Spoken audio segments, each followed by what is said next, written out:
hello. Good morning everyone and welcome back to another YouTube video.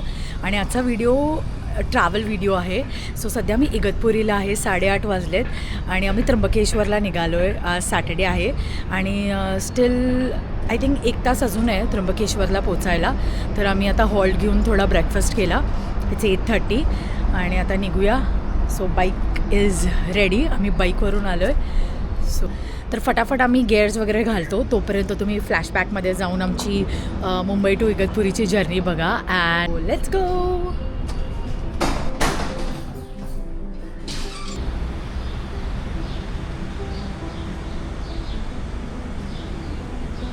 तर गणपती बाप्पा मोरया बोलून आम्ही bike राईडची सुरुवात केली. आजकाल मी बाईक राईड्स खूप एन्जॉय करायला लागले.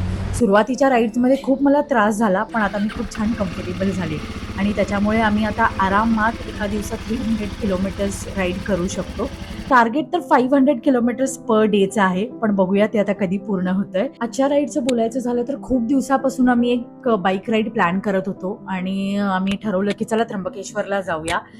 तर खूप मजा येते. खूप छान क्लायमेट आहे आणि मोटो व्लॉगिंग अजून आम्ही असं छानपैकी स्टार्ट नाही केलंय. लवकरच तुम्ही तेही बघाल.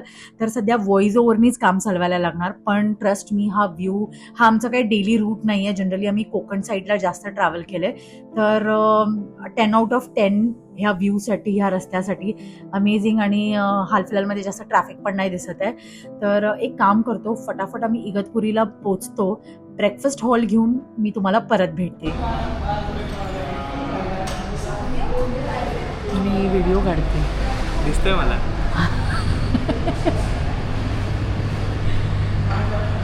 Food is here. ते इकडे फूड.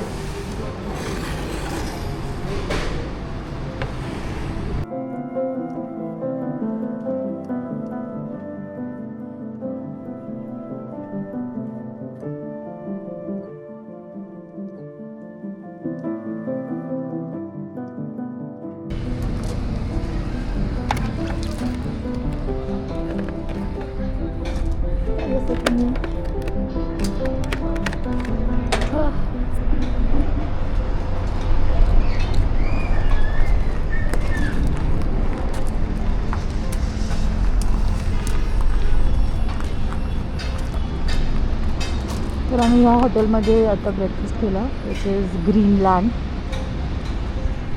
Over expensive.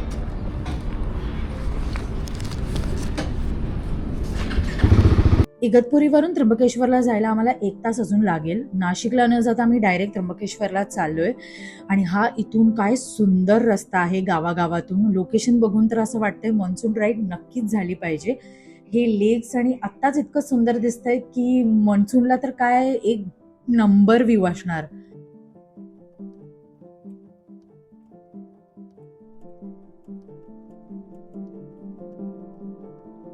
हा जो आतला रोड आहे ना, बेस्ट थिंग किंवा बेस्ट पार्ट मला ह्याचा हे वाटला की ह्याचा लँडस्केप खूप डिफरंट आहे. माउंटन्स बघा, माउंटनचे शेप्स बघा आणि काय मोठे मोठे माउंटन्स आहेत. खूपच सुंदर व्ह्यू आहे. आणि काय काय ठिकाणी असं एक प्लेन लँड आहे आणि काय काय ठिकाणी ग्रीनरी आहे. मध्ये मध्ये गाव आहे, लेक आहे. ओव्हरऑल एक खूप छान कॉम्बिनेशन आहे आणि ऊन इतकं नसल्यामुळे ओव्हरऑल खूप मस्त मजा येते राईडसाठी. तर तुम्ही बिगिनर्स असाल तर तुम्ही नक्की ही राईड कम्फर्टेबली नक्की एन्जॉय कराल. तर फायनली आम्ही हॉटेलला पोचलो. चेक इन केलं. तर मी तुम्हाला रूम दाखवते. अशी सिम्पल रूम आहे. टी व्ही दिला आहे, टेबल, AC रूम आणि हा असा बाहेरचा व्ह्यू आहे. बाल्कनी आहे. गीतसाठी एक चांगलं आहे की गीतसारखी आपली बाईक चेक करणार. बाईक पार्क इकडे केले. तर सध्या खूप ऊन आहे. आम्ही थोडं फ्रेशन अप होतो, रेडी होतो आणि मग आम्ही मंदिरकडे जाऊ. दुपारचा 1:15 वाजला आहे आता आणि आम्ही ऑलमोस्ट रेडी झालो आहे. तर आलो जेव्हा तेव्हा आम्ही थोडीशी रेस्ट घेतली आणि झोपलो लिटरली आम्ही, कारण सकाळी पण आम्ही 4:30-5 वाजता उठलेलो, त्यामुळे मग थोडंसं रेस्ट घेते. आणि सगळ्यांनी सांगितलेलं आम्हाला की सॅटर्डे आता फर्स्ट हाफमध्ये खूप गर्दी असेल, कारण बरेच लोक काय करतात, दर्शन घेऊन परत निघून जातात. म्हणून आम्हाला सांगितलं की तुम्ही सेकंड हाफमध्ये दर्शन घ्यायचं ट्राय करा. आणि जे ऑनलाईन दर्शनचा जो पास असतो 200 पे करून, आम्ही तेच केलं आहे. आणि आता लंच करू आणि मग त्याच्यानंतर मग आम्ही दर्शन करायला जाऊ. एक एक्सपिरियन्स सांगायचा झाला तर खूप छान एक्सपिरियन्स होता.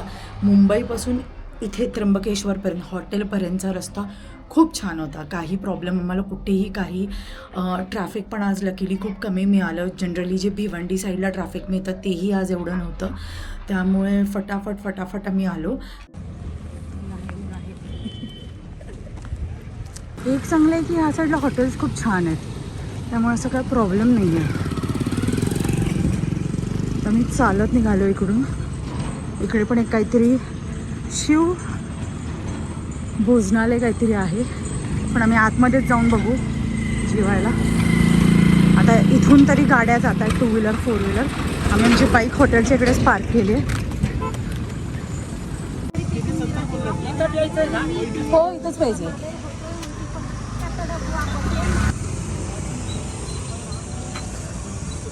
कसं आहे?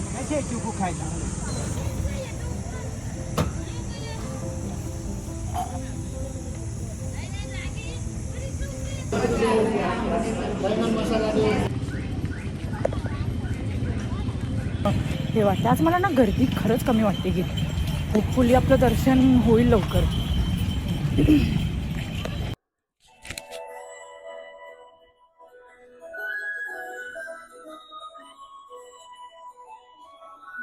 जय हो शंकरा आदिदेव शंकरा, तेरे जाप के बिना चले ये सांस किस तरह, मेरा कर्म तू ही जाने क्या बुरा है क्या भला, तेरे रास्ते पे मैं तो आंख मूंद के चला, तेरे नाम की जोत ने सारा हर लिया तमस मेरा। नमो नमो जी शंकरा भोलेनाथ शंकरा, जय त्रिलोकनाथ शंभु हे शिवाय शंकरा। नमो नमो जी शंकरा भोलेनाथ शंकरा, रुद्रदेव हे महेश्वरा। नमो नमो जी शंकरा भोलेनाथ शंकरा, जय त्रिलोकनाथ शंभु हे शिवाय शंकरा। नमो नमो जी शंकरा भोलेनाथ शंकरा, रुद्रदेव हे महेश्वरा। तर आता आय थिंक संध्याकाळचे 4:30 वाजलेत. 1.5 तास लागला आम्हाला, बरोबर 3:30 आम्ही बाहेर पडलो. तिथून मग 1-2 गोष्टी फिरलो, प्रसाद वगैरे आम्ही तिथून घेतला. आतमध्येच तिकडे 20 रुपयाला असे लाडू वगैरे मिळत होते प्रसाद, ते आम्ही परचेस केले. आणि ऑन द वे मला अशी करवंद मिळाली. तुम्हाला माहिती आहे का, हे कधी खाल्ले का तुम्ही? तर ही खूप आवडतात मला खूप, आणि ही ह्या सीझनला मिळतात. थोडं चिल करू, रिलॅक्स करू. आय थिंक एक 6च्या दरम्यान आम्ही बाहेर पडू बाईक घेऊन, स्वामींच्या मठात जाऊ, गाडीमध्ये पेट्रोल भरू आणि मग बघू काय करायचं. लंच तर आमचं तसं हेवीच झालं आहे, अजून काही भूक नाही लागली आहे. डिनर आम्ही थोडं लेट करू. आणि ऑनेस्टली स्पीकिंग गर्दी खूप कमी होती, आरामात दर्शन झालं. पेड लाईनमध्ये पण खूप चांगल्या प्रकारे झालं, कारण लास्ट टाईम मला पेड लाईनमध्येच 2.5-3 तास लागलेले, जास्त लागलेले. आणि मेमध्ये मी गेलेले 2 वर्षापूर्वी. तर खूप छान वाटलं. अशा प्रकारे माझं परत एकदा त्र्यंबकेश्वरचं दर्शन झालं आणि गीतचं फर्स्ट ज्योतिर्लिंग झालं.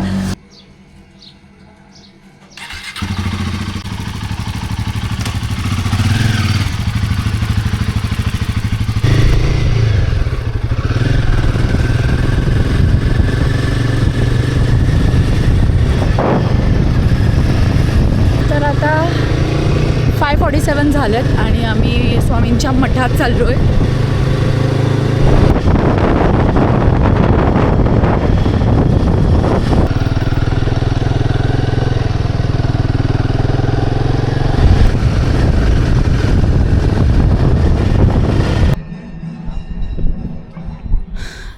मागे असं छान सुंदर मठ आहे. आतमध्ये व्हिडिओग्राफी फोटो वगैरे काही अलाउड नाही आहे, त्यामुळे मी शूट नाही केलं. इकडे पण खाली काहीतरी हे सुंदर आहे, काय माहिती नाही काय आहे, बंद आहे ते. आम्ही स्वामींचं मस्त दर्शन घेतलं. तुम्ही जर त्र्यंबकेश्वरला येत असाल आणि तुमच्याकडे खूप टाईम आहे तर इकडे नक्की या, कारण खूप खूप सुंदर मठ आहे.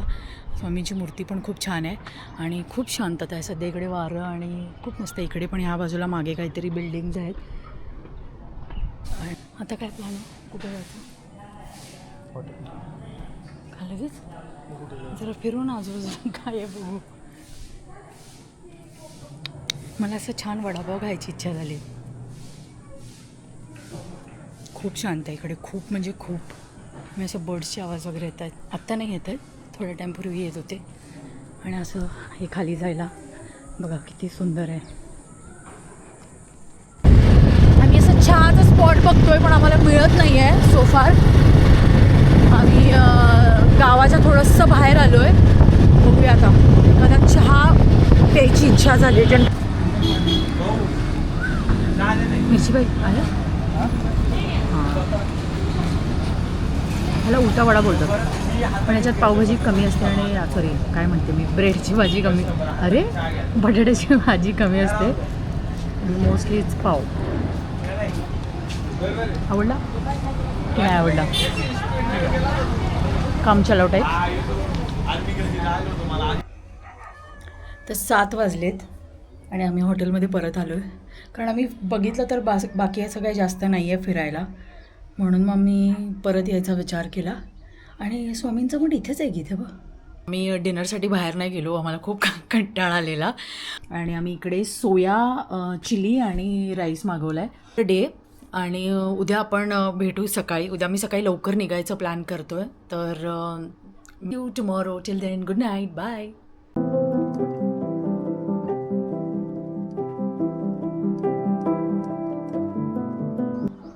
Good morning. इट्स डे 2 आणि सनराईज ऑलरेडी झालेला आहे. खूप सुंदर असं स्काय दिसतो आहे. क्लाउड्स असल्यामुळे पूर्ण प्रॉपर असं काही सनराईज दिसला नाही. आणि आय थिंक आता 6:30 पावणे 7 झालेले आहेत. तर आम्ही फटाफट रेडी होऊ आता आणि आम्हाला निघायचं आहे.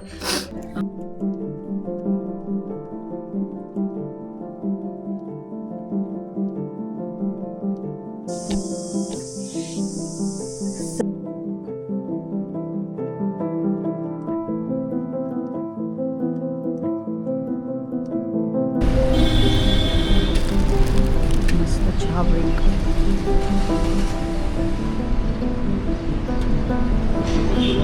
हो हां हो.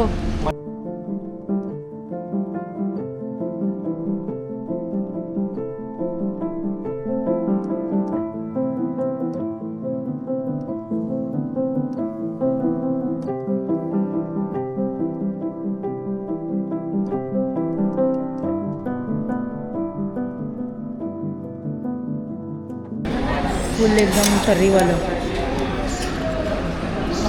पैसा एक्स्ट्रा तरी दिले का. Let's dig in. हॅलो. तर आम्ही घरी पोचलो. जस्ट 11 वाजले आणि शेवटचे 20 किलोमीटर थोडे टफ होते, कारण खूप ऊन होतं. म्हणजे अक्षरशः असं आम्ही काउंट करत होतो, स्पेशली मी असं खूप काउंट करत होते. फायनली आम्ही आलो. बाकी ओव्हरऑल राईड खूप छान होती, मस्त एन्जॉय केलं. आणि बिगिनर्स असाल तरी इझिली तुम्ही ट्रॅव्हल करू शकता. आता मी फर्स्ट थिंग्स फर्स्ट, आता मी झाडांना पाणी घालणार आहे, फ्रेश होणार आहे आणि पूजा करणार आहे. आज अक्षय तृतीया आहे, तर तुम्हाला सगळ्यांना पण अक्षय तृतीयाच्या खूप साऱ्या शुभेच्छा. तुम्ही बोलत असाल खाली का बघते, तर मी येताना परत खूप सारी करवंद घेऊन आले, तर मी त्याला पाण्यात टाकते कारण उन्हात एकदम ती अशी हे झालेत. That's it for this video. तर भेटूया पुढच्या व्लॉगमध्ये. Till then don't forget to like, subscribe आणि शेअर. ॲटलीस्ट बाय तरी बोल. अख्ख्या व्लॉगमध्ये गीत फक्त बाय चालवत होता, बाकी काय बोलला नाही. बाय तरी कर. नाही झालं माझं. Anyways till then bye, take care, see you in the next vlog. Bye.